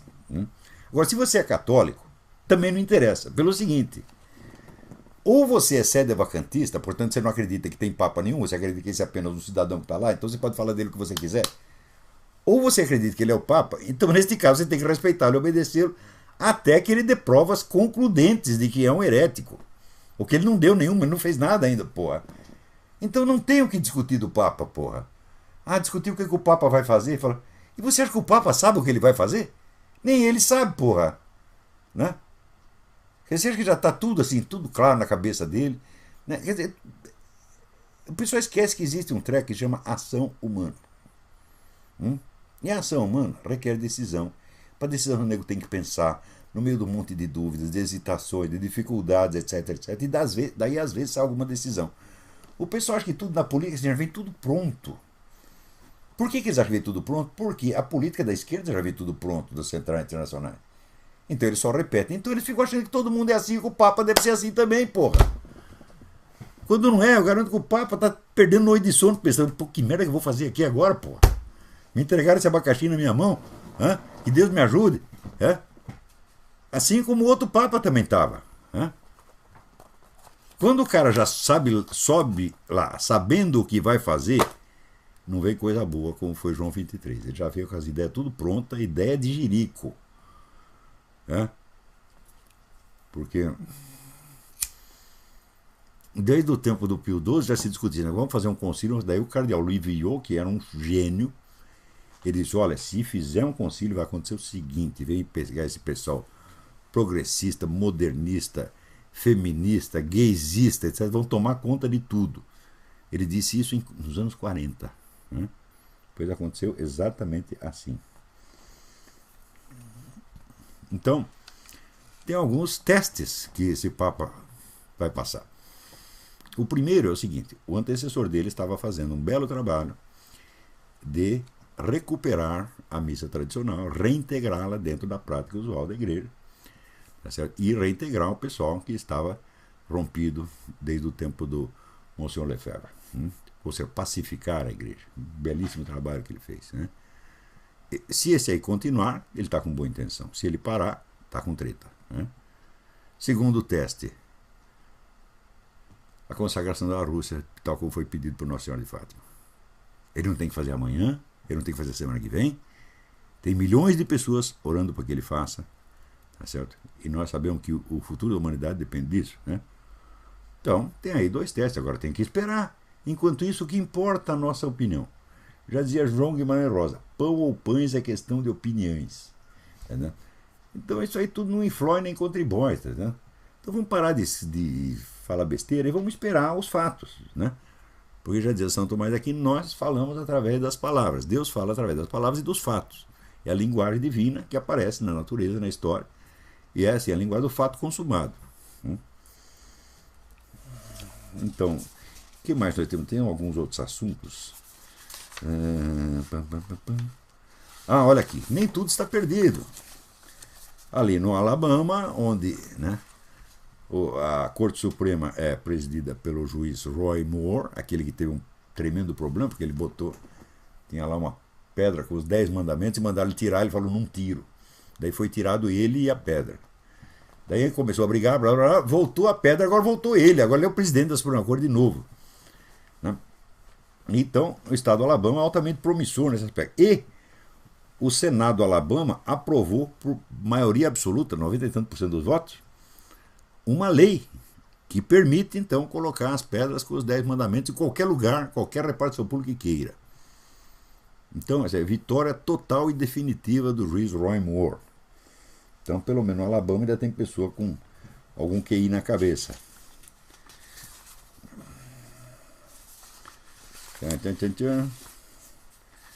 Vamos ver.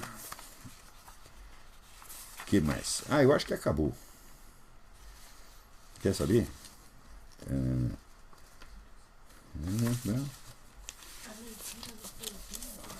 Olha aqui, o Departamento de Justiça dos Estados Unidos está argumentando na Suprema Corte que as crianças não precisam de mães e não têm direito de ter mães. Não é uma coisa maravilhosa? Né? Com tanta gente aqui defendendo os direitos das galinhas, das lagartixas, né? De quem vai explicar para esses caras que uma criança precisa de mãe, porra? Né?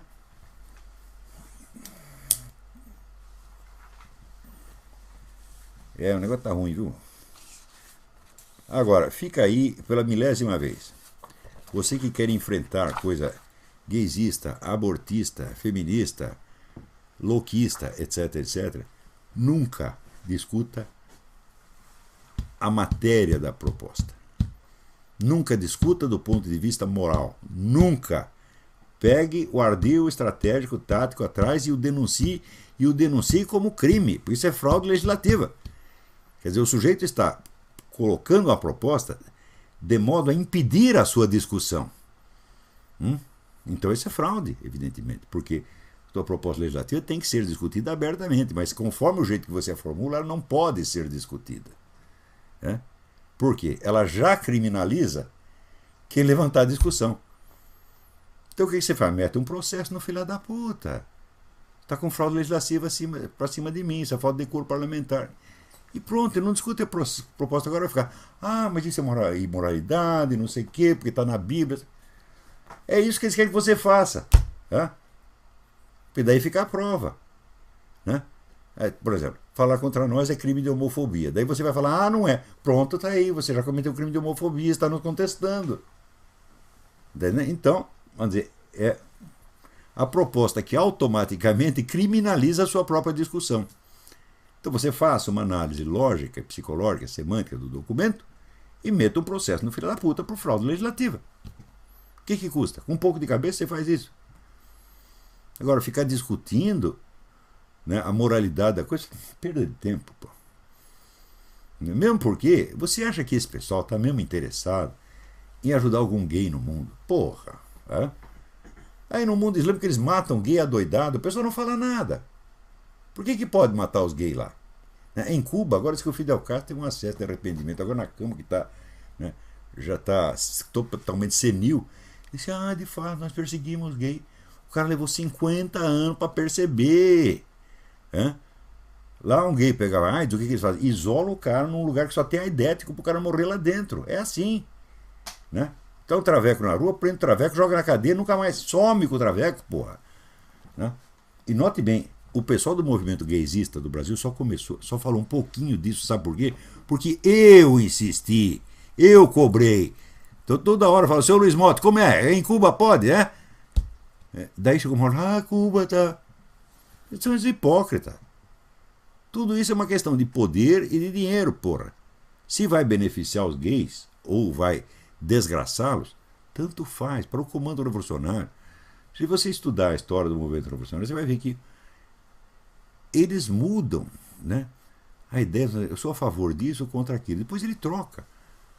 Porque é um movimento dialético. Um dia convém você puxar o saco dos gays, no outro dia convém matá-los todos. E eles fazem isso mesmo, meu Deus do céu. Então você entrar na discussão, no mérito da discussão, sempre será feito de trouxa, sempre. Não se discute esse tipo de coisa, denuncia-se o ardil psicológico, denuncia-se, vamos dizer, a malícia psicológica que visa a bloquear a discussão e destruir a democracia por dentro, usar os processos democráticos para bloquear o funcionamento da democracia. É isso que você tem que denunciar. E a proposta em si? Fala, eu não sei. Não sei da proposta em si, sei que do jeito que você botou aí, isso é sacanagem. E nós vamos fazer o possível para caçar o seu mandato. Agora, outro dia aí, o seu João Willis, ele disse que como os católicos, cristãos, são todos preconceituosos, racistas, filha da puta, etc, etc, e que ele vai fazer o possível para acabar com o cristianismo. E olha, Voltaire, que era um pouco mais inteligente do que o Dr. João Willis, disse que bastava 10 pessoas para acabar com o cristianismo. Ele teve muito mais. Eu sei que Voltaire já morreu, né? E o cristianismo continua aí crescendo pra caramba, né? Daí veio Nietzsche, né? Disse que Deus morreu. Se Deus morreu, eu não sei, não recebi notificação, mas Nietzsche morreu louco, sifilítico, né? Numa pindaíba desgraçada, né? Então, seu João Willis, por favor, né? Arrume um objetivo mais modesto, né? Então, por exemplo, por que não proteger os gays contra esses garotos de programa que eles contratam e que os comem e depois os matam? Façam uma campanha de esclarecimento. Assim, tipo, não saia pegando qualquer um na rua. Tome cuidado. Esses caras se fazem de amigo, mas eles vão, né, comer você e depois vão matar. Por quê? Porque o sujeito comeu o fulano, chega lá um sujeito gay, assim, com a aparência, o sex appeal do Lula. Paga lá o rapaz come ele. Depois vê, eu comi isso, vou matar o filho da puta. Pronto. É isso que acontece. Não, mas é exatamente isso que acontece. E às vezes mata para roubar. Não são pessoas confiáveis. Então por que você não faz? Você é amigo dos gays? Eu sou amigo dos gays, eu quero só o seu bem. Eu sei que você não vai deixar de ser gay amanhã ou depois. Eu não sou besta de ficar aqui, né? Chegar para um cara, chego lá para um traveco e digo, seja homem, meu filho. Não vai pegar, tá vendo? Então, né, chego lá para Roberta Close, seja homem, meu filho. Porra. Então, eu tenho consciência das minhas limitações. Né? Então, né, você pode explicar, não, você está... Depois, se você, do ponto de vista religioso, você pode até explicar, você está levando uma vida de pecado, eu sei que não é fácil parar com isso, que talvez você nunca não consiga jamais parar. E nós vamos ter que aguentar você assim mesmo, tá certo? Mas não é por isso que eu quero que você morra, que o garoto de programa te coma e depois te mate. Então, vamos proteger os caras, Olha aqui, eu já tô por briga de rua para defender um traveco que os caras estavam batendo. E você, João Willis? Quantas vezes você fez isso? Quantas vezes você pensou em proteger esses caras que estão sendo assassinados por garotos de programa, que é mais da metade dos casos? Então faça algo, você preza a sua comunidade, faça algo por ela, em vez de ficar falando mal dos outros e lançando preconceito contra cristão. O que você falou dos cristãos, eles são todos racistas, homofóbicos, assassinos, etc, etc. Isso é obviamente um discurso de ódio, né? E merece evidentemente um processo. Não se faz um discurso assim contra a comunidade alguma. Eu às vezes faço discurso não como a comunidade, eu faço às vezes contra os líderes. Então, acusando pessoas da sua responsabilidade pessoal. Não você pegar e jogar um rótulo, tá certo? Pejorativo em cima de toda uma comunidade. Ah, os gays são tudo isso, os judeus são tudo isso, os cristãos são tudo isso. Isso é obviamente racismo, meu Deus do céu. E isso é indução ao genocídio. Pior ainda, você sabe que os cristãos estão sendo assassinados no mundo à base de 120 mil por ano. Então qualquer discurso violento deste tipo é indução ao genocídio, sim. Então você para com isso. Pô. Cuida dos seus interesses, cuida da sua comunidade e não vem se meter com a nossa, tá bom? Então, peraí. Ah, esqueci um negócio. Pô, peraí, não acabou o programa não. Peraí, cadê? Eu só dei notícia ruim, agora tem uma boa aqui. Onde foi parar isso? Porra. Bom, não estou achando o papel, mas eu tenho na minha memória. É o seguinte, o juiz Márcio Bragalha, lá de Joaçaba, Santa Catarina, que fez aquele maravilhoso experimento inspirado nas minhas aulas sobre educação liberal, de dar livros clássicos para os presidiários lerem. Ah, tá aqui. Aqui. Márcio Humberto Bragalha, no projeto Reeducação do Imaginário. Então,